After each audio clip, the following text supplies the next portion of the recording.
Come the mid-30s, my mood swings can shift overnight from being ecstatic and happy to being depressed. And this is one of those moments where she has a risk of being misdiagnosed with mental illness. We're joined today by Chagoury, a DHA licensed clinical dietitian with over 20 years of experience in women's health and therapeutic nutrition. In this episode, we cover perimenopause, the signs that no one explains, and why your body suddenly feels different. Why are women in the mid-30s onwards so afraid of carbs?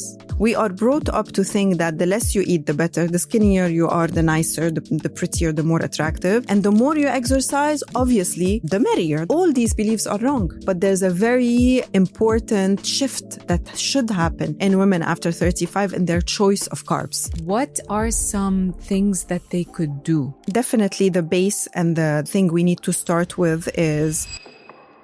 Hello! Today on Balance Not Boring, we're talking about perimenopause, and where we want to say this up front. We're not here to make it scary or overwhelming. We're here to break it down in a way that actually makes sense.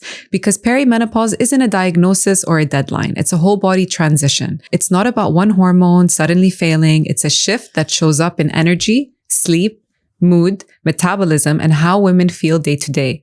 Perimenopause is usually talked about in your 40s, but for many women, it can start as early as the mid-30s.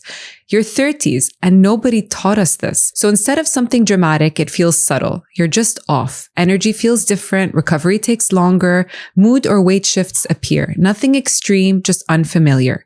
We're joined today by Chagoury, a DHA licensed clinical dietitian with over 20 years of experience in women's health and therapeutic nutrition. She holds a Bachelor of Science and a Master's in Public Health from the American University of Beirut and specializes in functional hormone health. In this episode, we cover perimenopause, the signs that no one explains, estrogen, blood sugar, and why your body suddenly feels different, anxiety, brain fog, and fatigue as physiological signs, muscle, protein, and strength training for metabolic stability, and how to support your body without fears or extremes. There's a reason for these changes. It's not you, and we hope you leave this episode feeling informed and not scared. Tina, welcome. Welcome. Thank you. Thank you for being on this episode. Thank you. We are missing Judy today. Yeah. I know she's listening. She's with us in spirit. But before we start going into the details of hormones and what's really happening, what's happening in a nutshell to our bodies during this transition? Basically, from the moment we are conceived as women, as girls, we have a certain number of eggs that we will be using for the rest of our life. Actually, the moment we are born, we already lost 70%, believe it or not. So when a when a girl is born, she's born with 30% of this reserve. And then as we move on, we start losing the egg reserve, using or losing. So you could get pregnant, get kids, or just with the periods. So the egg count will decrease. By the time we're in our 40s, we're, I believe, at 3%. I believe, I'm not 100% sure of the percentage, but 2 to 3% only of our reserves. So by the time we're in our late 40s, we're in around 0.1 to 0.4%. And so this is the transition that happens because we do not have any more eggs. We're not ovulating. Because we're not ovulating, we do not have those hormonal changes, the hormonal cycle that we're used to. And so we start experiencing all the symptoms that we experience, which could be the result of either a chaotic hormonal graph, if you want. So our hormones are there, but they're not as stable as they should be, or they're not following a certain cycle as we're used to, or because they're declining. So we start with some hormones, specifically progesterone starts declining by the mid-30s.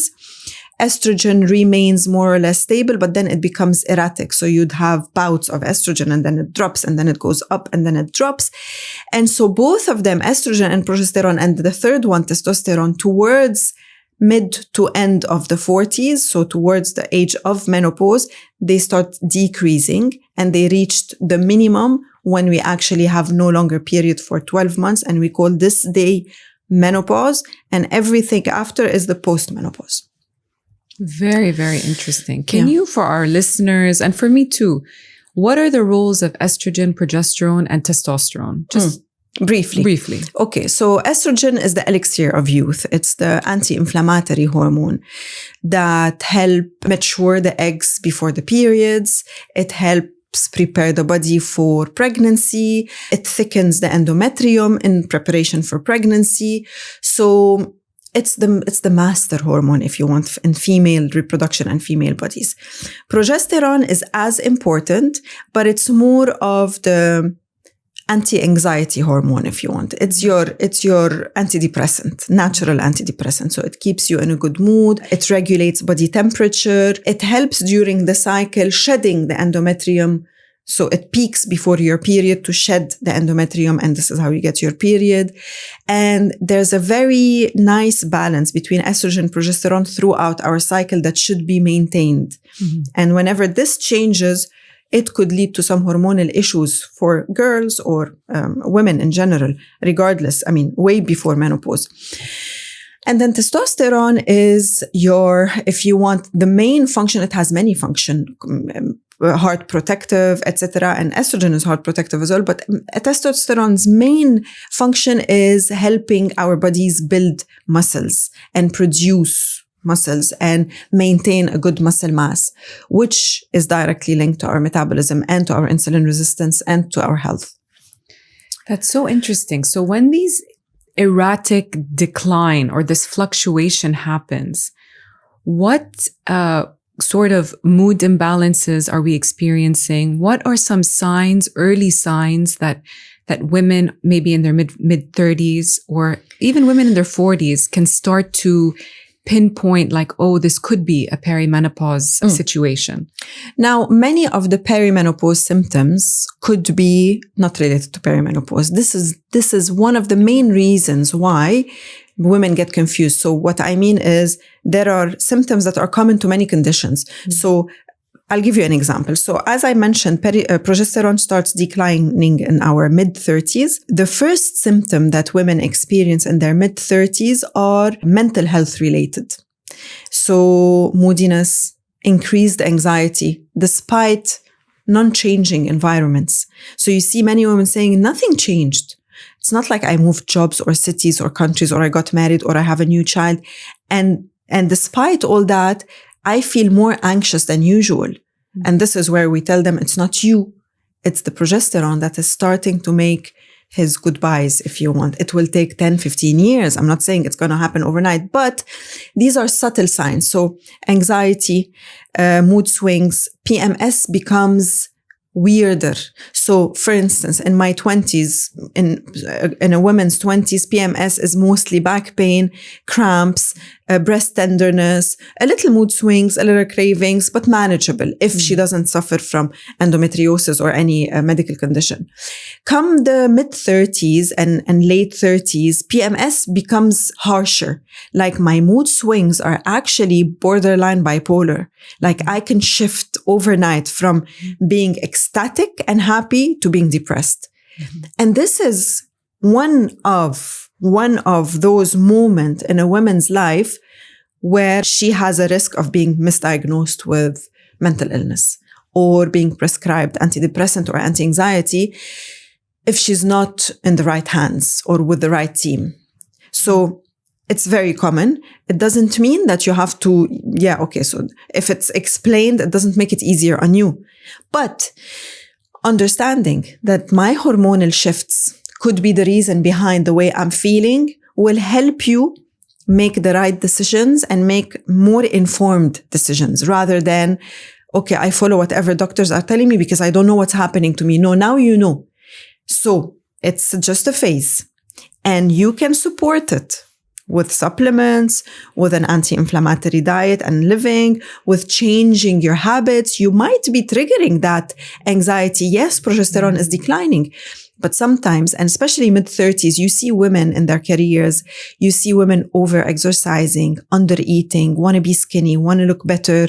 This is also partly responsible for many hormonal changes that could also result in anxiety and so on. So this disruption in cortisol that happens simultaneously at the same time can also be. So what I'm saying is we don't blame it all on progesterone and say, okay, I can't do anything. It's dropping. I have to take my antidepressants or my anti-anxiety pills. No, there are many things you should do first. Sometimes a simple gut imbalance, low probiotic count, a bad microbiome, which when you don't have the right bacteria, you're not producing the right substances in your gut. Mm-hmm. And those substances that we call anti-inflammatory substances or butyrate, or I forgot the name now. Anyways, they travel and they cross the blood-brain barrier. And so they improve serotonin production, they improve the mood. So short-chain fatty acids, they're called. So these, you see the cascade. So unless you're with someone who really understands what's happening in your body and really can do okay, let's go back. When did it start? How did it start? What's your food like? What? And then put the dots together. Yes, you can be misdiagnosed. And you know when you can also be misdiagnosed? When you don't know your body. When you sit with the doctor and you tell him, I don't know. All of a sudden, I'm feeling anxious. I can't sleep. I can't perform, but I don't know. Because you're not in sync with your body, because you didn't educate yourself. Well, I'm not blaming. I'm just saying it's important to be educated so that when you sit with the practitioner, you tell him, I noticed that around my period, I feel this, or after my period, I feel that. Because the timing of your symptoms will help the practitioner understand, okay, is it estrogen dominance driven? Is it histamine driven? Is it cortisol driven? It makes a big difference compared to I don't know. I feel anxious, but I don't know why. The doctor will ask you, or the practitioner will ask you, does it happen more on PMS or after? And you'll be like, I don't know. I'm not keeping track. La, you have to keep track. Yeah. Of course. Yeah. And I know you are all about anti-inflammatory living. This is the bread and butter of what you do, everything anti-inflammatory, which is so important for our bodies. Yeah. But I know estrogen has this protective anti-inflammatory role. When the protection becomes less consistent over the years and women feel more inflamed, achy, or anxious, what are some things that they could do? What are some, little tools, briefly, that they could do? Because out of nowhere, there's water retention. There is just gaining fat around the belly, and nothing's changed. Yeah. You know why? Because like you said, nothing changed. She might have had the same lifestyle and she started to feel around the late 30s, early 40s, the water retention, fat around the belly, mood swings, etc. The only thing that changed in her body is this hormonal shift, if you want, and the ability of her hormones to buffer those symptoms. Meaning, we live all our life in our 20s and even before and early 30s compensating. Right? The body is compensating. So for the lack of sleep, for the lack of food, for the overtraining. And we manage to compensate because guess what? We have testosterone to help us with the muscles. We have estrogen to reduce inflammation. When I spend, 3 weeks eating junk and drinking alcohol, I do luckily have the estrogen to come and tell me, okay, you know what, let's clean things up. I have the progesterone to help me sleep, to regulate my body temperature, to keep me stable. But when you're in your mid-30s onwards and these hormones are no longer as predictable, there is nothing to buffer anymore. So the action you do now affects you now. So you drink alcohol today, you will not sleep tonight because there is no buffer. Or for instance, you had a bad diet for a couple of weeks during the holidays, you come back, it takes you a couple of months to go back. It's not in a couple of days that you will feel the shift like you used to in your 20s. I have clients who tell me in my 20s, I used to just skip dinner 2 days, 2 days in a row and I would lose 3 kilos. And I believe her because this is the truth, because your body and your hormones were so responsive to your needs that you had this cushioning, this buffer. I always compare it to when a young adult leaves home to go to university, to college. There is no more the support of the parents to pay the bill, to remind them to eat, to cook the food, to do that and that. And so that person leaves, right? And this young adult has to learn things on his or her own. The transition is extremely difficult.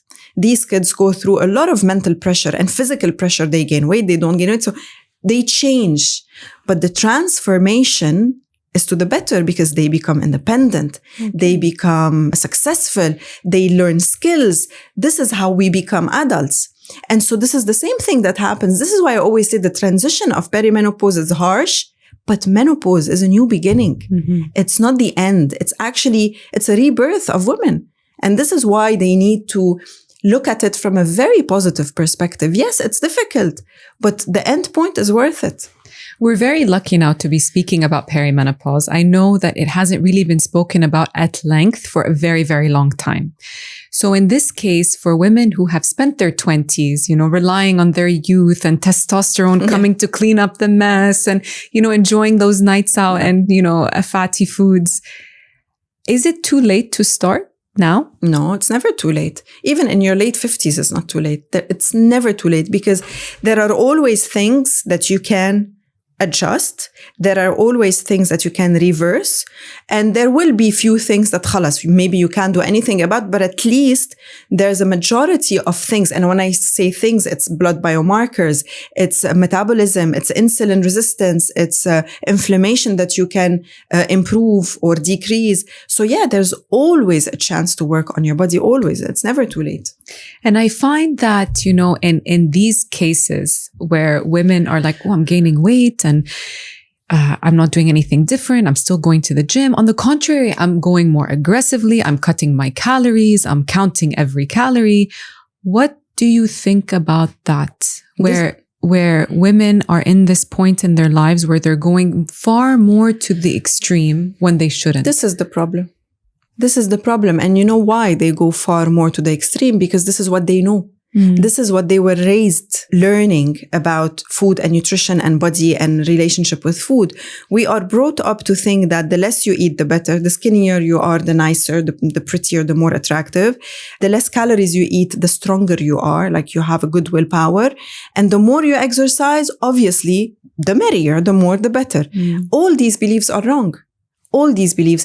If we start teaching our 20-year-old daughters or teenage daughters today that the more nourishing your food is, the healthier you are.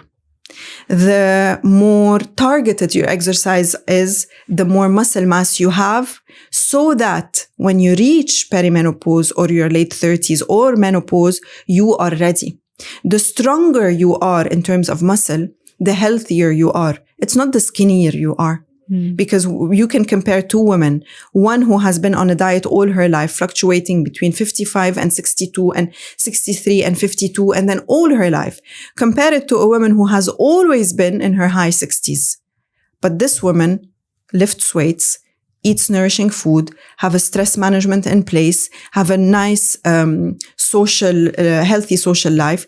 This woman will enter menopause feeling better, having less symptoms and developing less complications compared to a woman who has compromised her immunity. She has compromised her muscles. She has weak muscles, actually. She just has low fat. She has a bad relationship with food. She will struggle in menopause.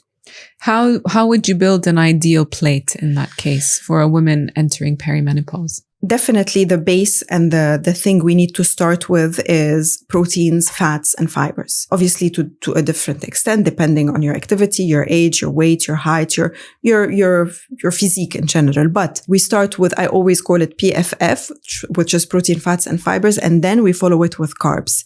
But we follow it with carbs. So Kamena, this trend of not eating carbs at all is affecting our hormones, is affecting our cortisol level, is not helping us build muscles. So it backfires on us. Women are not supposed to be following ketogenic diets, hormone-wise.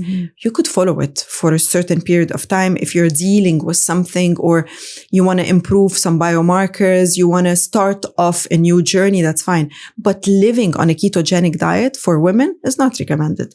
So it has to have the PFF plus C, but a variety of them. So there's so many factors that we take from food, cofactors, magnesium, minerals, vitamins, other than the proteins, fats, and fibers, and carbs. So these are the macronutrients, we call them. Proteins, fats, and fibers are the macronutrients. But the micronutrients, vitamins, minerals, and then you have the phytonutrients, which are the fibers that feeds the antioxidants. And then you have the probiotics. So the more variety you eat or you put on your plate, the more variety you have in your gut and your microbiome.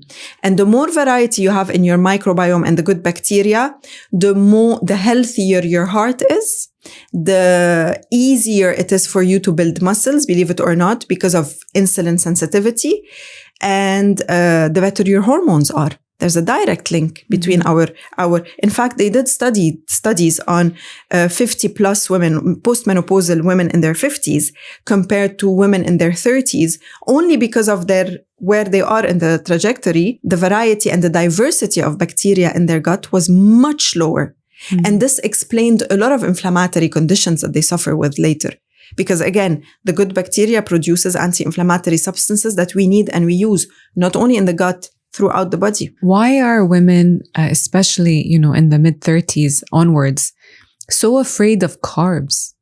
It's a culture, because we were taught that, you need to cut down on carbs, so that you need to stop carbs to lose weight. And we tried it in your 20s and 30s. If you cut down on carbs, which is 70% of what you usually eat, obviously you're going to lose weight. So you lose weight. Now, I need to clarify something very important.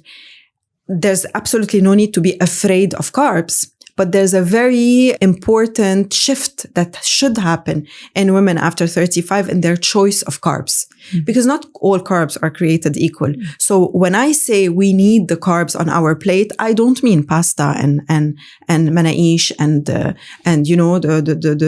processed flour and gluten that is highly inflammatory. No. I mean a nice sweet potato with the skin. I mean some steamed rice maybe. I mean some quinoa, even some ancient grains like burghul or frike. So these are the good carbs. I don't mean have sandwiches on every meal or have some busik on every meal, because we have established that gluten and the way wheat is processed today and the pesticides that are added to the wheat of our days, not our grandparents, and the way bread is being baked is highly inflammatory. Full stop. The only bread that is less inflammatory is sourdough whole grain. Otherwise, we all agree that dough and the way they're done in industrial is highly inflammatory. So people argue with me, yeah, but if someone is not celiac or have a gluten intolerance, they should eat gluten. Which gluten? No, they should not be eating white flour and processed flour. So all of these affect. So yeah, it's the choice of carbs, and it's the timing of carbs and the quantity. There's a big difference between sitting on a meal and having a plate of burghul, let's say, alone, and like a generous plate, or having your burghul with a bit of meat and starting off with some vegetables and some healthy fats, olive oil or avocado. Huge difference. We're eating carbs, but it's not the same quantity. It might not be the same timing as well. So I will not start my meal with the burghul. I'm saying burghul or let's say potato. I will not start my meal with potato. I will finish my meal with the potato, or my second serving will have the potato. And I will not have 3 baked potatoes. I'll have 1 baked potato, right? So the timing, the quality, and the quantity play a big role. Why? Because as estrogen declines, insulin resistance increases.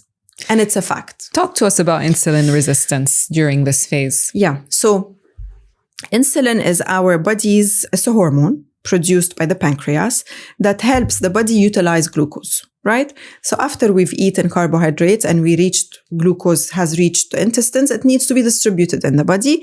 This is where the pancreas is called to release the insulin. And this is where insulin comes and opens the door and lets the glucose out in the body. With multiple conditions, could be low-grade inflammation, it could be very bad diet, it could be sedentary lifestyle, very stressful life, disruption in cortisol. Many of those causes or reasons or conditions could lead to insulin being unable to open the doors. So we're producing insulin, but the insulin is not doing its job. This is what we call resistance. So the body now is accumulating both insulin and glucose in the blood, unable to distribute them.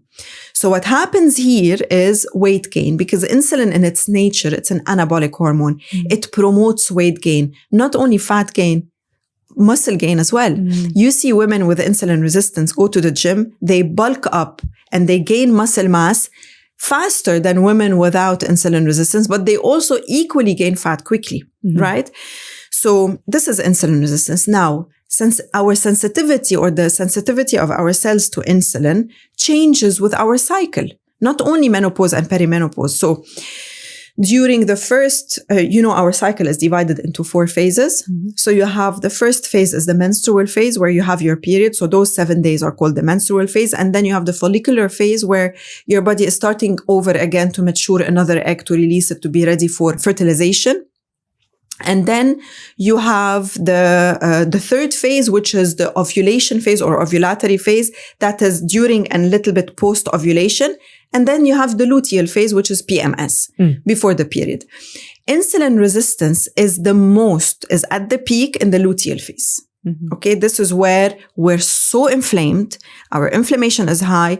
Our hormones are high. And our insulin resistance is high. And it's at the lowest in the second quarter. So right after your period in this follicular phase, insulin sensitivity is amazing. Now, the same pattern happens closer to perimenopause. Okay? Because of the erratic changes in our hormones, especially estrogen, when it starts going up and down, this causes insulin resistance. And on the long run, when the levels become very low, this causes insulin resistance. So any imbalance in our natural hormonal flow causes insulin resistance. Why? Because insulin and the pancreas and the pathway of insulin is a stress response as well. It's very much related to cortisol, and they're all interconnected. So yes, women in their late 30s around perimenopause, they do suffer from insulin resistance, especially if their lifestyle is feeding this insulin resistance. So if it's a high carb, low protein, no movement, high stress, processed food, inflammatory oils, insulin resistance will get worse. Of course, and definitely these habits that we pick up in our 20s, they will show up, like you mentioned, in our 30s and beyond. Now, for this period of, perimenopause and, this inflammation that we experience during that time, how can insulin resistance affect or increase, decrease anxiety and mood disorders? I want to touch upon the importance of insulin resistance and the types of foods that we eat to support a better mood. I say better because I know that during this phase, it's very erratic. Yeah. To speak about the choice of protein, to the types of protein we eat to support a better mood during this transition. Now, the mood changes during the transition are not only related to our insulin and insulin resistance and cortisol. We'll remember the progesterone plays a big role. So, and now what I'm talking about is the natural nutritional approach, because remember, there is always the medicinal or the hormone therapy option for women in their late 40s when they approach menopause. And this also should be discussed with the physician, because now there's a big deal around it. And now the FDA has removed the warning, the black box warning on the HRT. And now more and more women are encouraged to take it. And so they need to be well educated. So this is another story, because some women who experience very strong and very debilitating anxiety and mental health issues could be good candidates for hormone therapy or hormone replacement therapy, and progesterone alone could be the solution. They wouldn't need anything else. And this is where many of my mother's generation were misled into starting antidepressants at the first perimenopause or menopause symptom. Now, this put aside, nutrition-wise, we need to know that the body and the brain needs sugar. But we need a stable sugar. Okay? Now, we need sugar. By sugar, I don't mean the table sugar that we're eating. No, by sugar, I mean glucose, the glucose in the blood. So we need it stable to be able to perform. During perimenopause, because of the changes in hormones and the instability of our insulin sensitivity, we tend to have erratic blood sugar. And this is where, for instance, my approach with my clients is, okay, the first thing I'm going to do, because you're perimenopausal and you're entering perimenopause and you're feeling those changes, I need to stabilize your blood sugar. And how do I stabilize your blood sugar? First, I reduce your total carb intake. What used to be taught before, and unfortunately up until today, they teach it in university, like 60 or 70% of your daily calorie intake should come from carbohydrates, no longer holds. We do not follow this specific percentage, especially not with all women. So I reduce your carb intake and I switch your carb choices to the healthy complex carb. I remove completely inflammatory carbs. I reduce to a bare minimum your simple sugars. I time your carbohydrates so that even the fruits, you don't have them on empty stomach. You don't have a dinner of a fruit salad. It comes as a dessert after your meal. And I up your protein. Now, by doing this, what have I done? I reduce this traffic, this crowd of glucose in your blood that is stuck on the doorway, unable to go in. Mm-hmm. So I'm helping the insulin basically work out those doors in peace without this influx of glucose. This is the first step. Second step, I need to resensitize your body to insulin. So it's not enough to cut down carbs and say, okay, khalas, since you can't, you have resistance, insulin resistance, let's stop carbs. That doesn't solve the issue. That's a temporary fix. But I need to sensitize your body to insulin. And this is where exercise plays a role and muscle building plays a role. And this is where I tell my clients, great. So now you know how to eat your carbs and when to eat your carbs and how much protein to take, which protein, by the way, if we're going to give them in very simple terms, we need around 2 grams, 1.8 to 2 grams per kilogram of body weight of protein a day. Mm-hmm. Protein, not meat, meaning if my total is 90 grams or 100 grams of protein a day, it doesn't mean 100 grams of salmon. It means the protein inside the salmon. So every 30 grams of salmon has around 7 grams of protein. And then someone will help them, or they can do the math, or ChatGPT can help them find how many grams of fish, chicken, lentils, eggs, etc. they need. So, but the secret for women is to spread them out. Mm-hmm.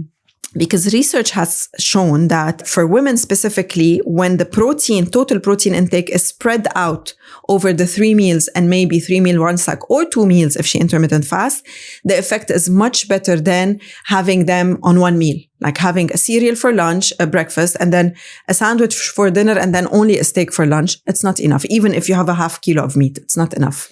It doesn't help. The third thing you need to build the muscles and sensitize insulin is obviously workout muscle training. You have to work your muscles, and not by holding 1 kilo dumbbells. You have to start learning resistance and start increasing the weight you can bear, you can carry, because it's the stimulation of those muscles that will trigger the production of more proteins and more muscles in the body. Mm-hmm. So when you're doing the same thing over and over again and you're so comfortable doing it, you're not helping your body. Mm-hmm. So muscle stimulation. Another thing is certain amino acid. I spoke about leucine, which is found in eggs, in chicken, in whey protein isolate. And it's a specific amino acid. And it's also found in tofu, in lentils for vegetarians. And it's a specific in eggs, yeah. A specific amino acid that is very important to trigger, like to déclencher and trigger, to turn on the production of muscles. And above all of these, you know what they need to sensitize their body to insulin, again, reduce insulin resistance and improve muscles and reduce fat? Rest and recovery. None of this will work if they're just doing consistently, exercising, focusing on, okay, great, I'm eating well, I'm exercising every day, I'm sore, I'm tired, I haven't slept last night, but I go and I exercise and I redo the same. No, sometimes doing nothing is the best thing you can do to your body. Like doing absolutely nothing. And this is where the importance of wearables comes in. When you read on your wearable, what's my score today? What's my sleep score? What's my HRV? What's all those biometrics that you see, like the biometrics that you see on those wearables, they help you sync with your body even more. So say somebody is, eating well and is, following an anti-inflammatory meal plan, but struggles to weight train or doesn't know how to weight train. Is it enough just to eat well, or do you need to weight train? No, it's not enough. It's one part of the puzzle. It's not enough to eat well. It's not enough to train well. It's not enough to take your supplements only. You have to do all of these together. And the most important thing where you have to start with is getting your full blood panel every year and making sure the results are in the optimal values or in the optimal range. Because sometimes you're doing all of this. You're resting, you're exercising, you're eating well, you're doing this, you're doing that. And then for some reason, you feel off. You know why? Because if you're very deficient in vitamin D, most of the processes are not being completed to 100%. Mm-hmm. If you're deficient in magnesium, many enzymatic reactions in the body don't happen. If you're deficient in B vitamin, your body is not detoxing toxins, is not removing toxins. Your hormones are building up in your blood. If you're deficient in zinc, your thyroid is probably not working well. So making sure I am not deficient, and not only not deficient, I am optimal in all of these, in the vital, specifically the vital minerals and biomarkers, is the first step. And then I start building on that. That's very, very interesting. I know I've read somewhere that, women in the mid-30s and 40s, when they start to weight train or they start thinking about that aspect of their life, they're also suffering from hot flashes, temperature regulation. They're unable, it's a new sphere. You're entering a gym and you're sweating without lifting weights. You're sleeping and you're sweating. You're just standing and you're sweating. So how do you manage that? What's happening? So temperature regulation and hot sweats is the most common sign of perimenopause and menopause. And it is the result of the progesterone, like I said, is like a thermostat for the body. Mm. And with a drop in progesterone, it takes us time and years to be able to readjust and understand the temperature and the body. Should we sweat? Should we not sweat? Sometimes they get colder than usual. Now, this is not a high symptom of drop in progesterone. If a woman in her late 30s or 40 is feeling colder than usual, we have to check the thyroid in that case. So for the hot flashes or the sweating at night, we go back to two things. Either if it's unbearable, she needs to consider hormone therapy, or if she's still getting her period and early in her perimenopause, but she's experiencing this, let's look into her blood sugar control, because many times irregular blood sugar, especially very high sugary meals at night, lead to night sweats. And then we look at inflammation. We check inflammatory markers in the body. Sometimes it's just either the thyroid is not working well or her iron levels are not correct. Many times we see women with very high ferritin, which is the iron reserves. And we think, oh, great. So she has iron reserves. No, she has inflammation.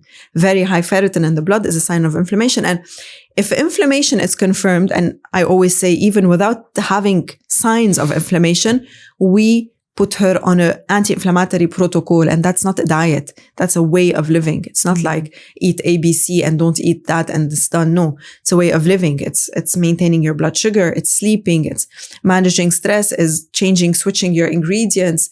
It's monitoring, syncing with your body and your cycle. It's a very sensitive time for all of us, especially in your mid 30s. I'm in my late 30s actually. And so it's very interesting to know these things just to prep us to manage this transition a little bit easier. Of course. I also want to touch upon one thing before we get into our rapid fire. For women having babies later on in life, I know there is now a recent study that said women are having more babies in their 40s than women at a younger age. Yeah. And postpartum symptoms are very similar to perimenopause. How can you differentiate? But can you differentiate between the two? Sometimes you can. Sometimes if the symptoms are very early on postpartum, it's usually postpartum. But also you need to keep in mind that even the postpartum symptoms exacerbate closer to menopause. Mm-hmm. So the way she's feeling, if she's in her late 30s, for instance, also have to do with the fact that she is in active perimenopause. So, like we said before, there's no buffer. So if she had given birth 10 years earlier with the same medical condition, same lifestyle, same everything, chances are, because of the more abundant presence of hormones, there's buffering. So the symptoms come in less intense. That's it. So that's where the confusion comes. But you can tell because some symptoms are pure overwhelming hormonal changes, hormonal shifts, postpartum, and some are gradual and they build up and they get worse, and they're accompanied by certain biomarkers in the blood, certain symptoms, physical symptoms, certain mental symptoms. Then you put the picture together and you say, okay, this looks like perimenopause. Okay, that's good to know. As I enter this phase of, I don't know if I'm postpartum or perimenopause. Okay. So off to our rapid fire. So our rapid fire is very short answers, as short as can be. We try to keep it to one word, but it's probably not going to happen. But the first rapid fire question is the first sign of perimenopause.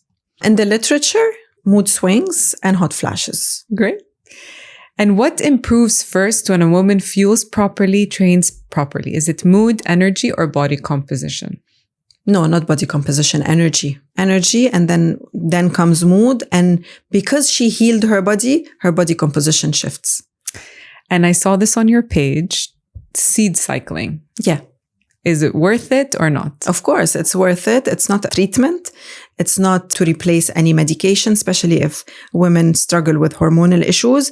It's not a solution for menopause because there's no solution. Menopause is a phase of life, post-menopause. But it is a good way to be mindful of our intake of seeds and healthy fats. It's a good way to be mindful of our cycle and to be in sync with our body. And yes, they naturally help with PMS symptoms and with perimenopause symptoms. What's the biggest myth about weight gain during perimenopause? That it's unavoidable. You know, that you will have to gain the weight. It's not true. There's so many things now we know that help. What would you want women in her 30s, early 40s listening right now to hear? Start working on building a very good muscle mass, because this is the thing you will need the most. And that can't be built without the proper nutrition and the proper intake of protein and clean anti-inflammatory eating. It goes hand in hand. Wow, this was such a good conversation. Thank you so much for coming. Thank you. Thank you for taking the time to speak to us. And today's conversation is a reminder that perimenopause isn't a decline. It's a transition. When women understand what's happening in their bodies, they can support themselves with far more clarity and compassion. Tina, thank you once again for helping us connect the dots between hormones, inflammation, muscle, and daily nourishment in such a grounded and very, very empowering way. So for our listeners, where can they find you? They can find me online on Instagram. They can find me at DNA Clinics, at Clinica Joël. And I'm launching a very interesting online platform soon for women above 35. It's a 6-month program. I'll talk about it soon, yeah. Yes, please. I'll invite you to it. Please. Yeah. So for everybody listening today, please take a moment to reflect. What's one small shift you can take from this conversation to support your body differently? If this episode resonated with you, share it with a woman who might need it. And don't forget to follow Balance Not Boring for more conversations like this. Thank you so much. Thank you. Thank you.